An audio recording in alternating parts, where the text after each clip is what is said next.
السلام علیکم۔ بقرہ عید کے موقع پر سبھی مسلمان قربانی کرتے ہیں اور آپ سوچتے ہوں گے کہ ایسا کیوں کیا جاتا ہے۔ چلیے آپ کو بتاتے ہیں اس کے پیچھے کی ساری کہانی اور اس کا وزڈم کیا ہے۔ ہزاروں سال پہلے کی بات ہے، حضرت ابراہیم علیہ السلام اللہ تعالیٰ کے نبی اور پیغمبر تھے۔ ایک دن جب حضرت ابراہیم علیہ السلام سو رہے تھے تو انہوں نے خواب دیکھا جس میں اللہ تعالیٰ نے فرمایا، ابراہیم آپ کے نزدیک جو سب سے پیاری چیز ہو اسے اللہ کی راہ میں قربان کر دیجئے۔ اور یہاں آپ کو بتا دوں کہ اللہ اپنے بندوں کا اور خاص طور پر اپنے نبیوں کا امتحان لیتا ہے، یہ دیکھنے کے لیے کہ انسان اللہ سے زیادہ محبت کرتا ہے یا اللہ کے دیے ہوئے تحفوں سے زیادہ محبت کرتا ہے۔ نبی اور پیغمبر کے خواب سچے ہوتے تھے، وہ جو بھی خواب دیکھتے تھے وہ اللہ کی طرف سے ان کے لیے حکم ہوتا تھا۔ تو یہ خواب دیکھنے کے بعد حضرت ابراہیم علیہ السلام نے اپنے اونٹوں کے جتھے میں سے 100 اونٹ قربان کر دیے۔ آج کے دور میں یہ 100 قیمتی گاڑیاں سیکریفائز کرنے کے برابر ہے۔ حضرت ابراہیم علیہ السلام نے سوچا جو اللہ نے انہیں حکم دیا تھا وہ پورا ہو گیا۔ حضرت ابراہیم علیہ السلام جب پھر سے سوئے تو انہیں یہی خواب آیا، تو انہوں نے صبح اٹھ کے اللہ کی راہ میں 200 اونٹ قربان کر دیے۔ لیکن اگلی رات پھر سے انہیں وہی خواب آیا جس میں اللہ نے انہیں ان کی سب سے قیمتی چیز قربان کرنے کا حکم دیا۔ تو حضرت ابراہیم علیہ السلام سوچ میں پڑ گئے کہ اللہ ان سے کس چیز کی قربانی چاہتا ہے۔ پھر انہوں نے سوچا کہ دنیا میں میرے لیے سب سے قیمتی چیز میرا بیٹا اسماعیل ہے۔ آپ کو بتا دوں کہ حضرت ابراہیم علیہ السلام کو پوری زندگی دعائیں مانگنے کے بعد 80 سال کے بعد اولاد ہوئی تھی، اور وہ تھے ان کے بیٹے اسماعیل جو انہیں بہت زیادہ عزیز اور محبوب تھے۔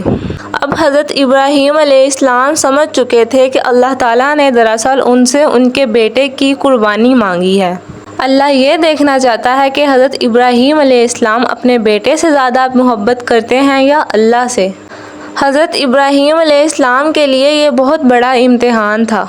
اگلے دن حضرت ابراہیم علیہ السلام اٹھے تو اپنی بیوی ہاجرہ سے کہا کہ ہمارے بیٹے اسماعیل کو اچھی طرح نہلا کے تیار کر دیجئے۔ حضرت ابراہیم علیہ السلام کی بیوی ہاجرہ نے اپنے بیٹے کو اچھی طرح نہلا کر خوشبو لگا کر اچھے سے تیار کر دیا، اور حضرت ابراہیم علیہ السلام اپنے بیٹے کو لے کر پہاڑ کی طرف روانہ ہو گئے۔ حضرت ابراہیم علیہ السلام یہ فیصلہ کر چکے تھے کہ وہ اپنے بیٹے کی قربانی دیں گے، پر شیطان کو یہ کیسے منظور ہوتا کہ کوئی اللہ کی اطاعت کرے، تو شیطان بھی اپنے کام پر لگ گیا۔ وہ سیدھا حضرت ابراہیم علیہ السلام کی بیوی حضرت ہاجرہ کے پاس ایک بزرگ کی شکل میں گیا اور انہوں سے کہا کہ حضرت ابراہیم علیہ السلام اپنے بیٹے کو کسی دعوت پر نہیں، انہیں قربان کرنے کے لیے لے کر گئے ہیں۔ یہ سن کر حضرت ہاجرہ بہت حیران ہوئی، لیکن وہ سمجھ گئی کہ یہ ضرور اللہ تعالیٰ کا حکم ہوگا۔ تو انہوں نے شیطان سے کہا کہ اگر اللہ تعالیٰ نے ہمیں یہ حکم دیا ہے تو یہ ہماری خوش قسمتی ہے۔ یہ تو میرا ایک بیٹا ہے، اگر میرے اسماعیل کے جیسے 1000 بیٹے بھی ہوتے تو میں خوشی خوشی اللہ تعالیٰ کی راہ میں انہیں قربان کر دیتی۔ سوچئے ایک ماں کے لیے یہ کہنا کتنی بڑی بات ہے۔ جب شیطان حضرت ہاجرہ کو بھڑکانے میں ناکام ہو گیا تو وہ سیدھا اسماعیل علیہ السلام کے پاس گیا اور کہنے لگا کہ تمہارے بابا تمہیں کسی دعوت میں نہیں بلکہ تمہیں مارنے کے لیے لے کے جا رہے ہیں۔ جواب میں حضرت اسماعیل علیہ السلام نے کہا کہ اگر یہ اللہ تعالیٰ کا حکم ہے تو میرے لیے اس سے بڑی خوش نصیبی کی بات کون سی ہے کہ میں اللہ کی راہ میں قربان ہو جاؤں۔ 13 سال کی عمر کے بچے میں اتنی بہادری اور سمجھ ہونا کتنی بڑی بات ہے۔ یہاں بھی شیطان جب ناکام ہو گیا تو وہ حضرت ابراہیم علیہ السلام کے پاس گیا انہیں بھڑکانے کے لیے، اور کہنے لگا کہ یہ بیٹا تمہیں اتنی منتوں کے بعد ملا ہے، اگر تم نے اسے قربان کر دیا تو بڑھاپے میں تمہارا سہارا کون بنے گا، اور اگر اللہ تعالیٰ نے یہ قربانی بھی قبول نہ کری تو تمہارا کتنا بڑا نقصان ہو جائے گا، اسی لیے ایسا مت کرو۔ شیطان بار بار انہیں ہر طریقے سے بھٹکانے کی کوشش کرتا رہا، اور غصے میں آ کے حضرت ابراہیم علیہ السلام نے شیطان کو پتھر مارے۔ یہی وجہ ہے جب لوگ حج کے لیے جاتے ہیں تو وہاں جا کر شیطان کو کنکڑی مارتے ہیں، اور یہ حج کے اہم ارکانوں میں سے ایک ہے۔ شیطان کے جانے کے بعد حضرت ابراہیم علیہ السلام نے اپنے بیٹے کو ساری بات بتائی تو حضرت اسماعیل علیہ السلام نے فرمایا کہ بابا اگر یہ اللہ کا حکم ہے تو مجھے یہ منظور ہے، آپ بس میرے ہاتھ پاؤں باندھ دیجئے اور اپنی آنکھوں پر بھی پٹی باندھ لیجئے تاکہ آپ جب میری گردن پر چھری چلائیں تو آپ کو تکلیف نہ ہو،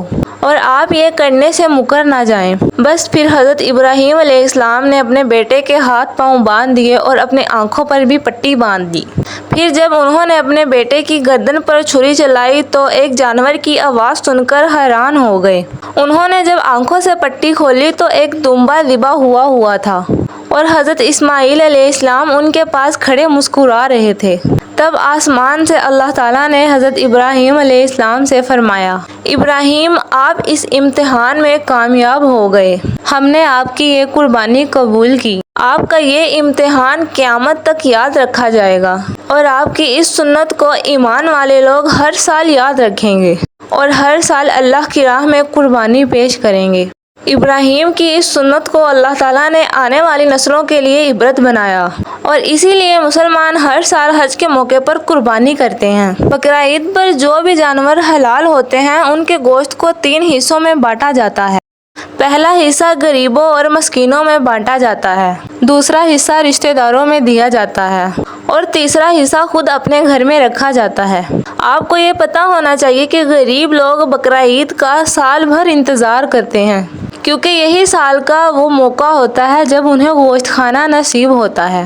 بقرعید کا یہ فیسٹیول دنیا بھر میں مکمری مٹانے کا ایک ذریعہ ہے and is the part of Islamic faith served of humanity and help others۔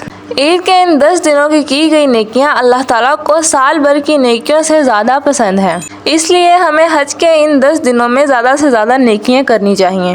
تو آئی ہوپ آپ کو میری یہ ویڈیو اچھی لگی ہوگی۔ تو thank you so much watching my video. ایسی مزید ویڈیو کے لیے میرے چینل کو سبسکرائب کریں اور بیل آئیکن کو ضرور دبائیں تاکہ ایسی مزید ویڈیو کے نوٹیفیکیشن آپ تو ملتے رہیں، اور میری ویڈیو کو لائک کریں، اپنے فرینڈ کے ساتھ شیئر کریں۔ تو ملتے ہیں نیکسٹ ویڈیو میں، تب تک کے لیے اللہ حافظ۔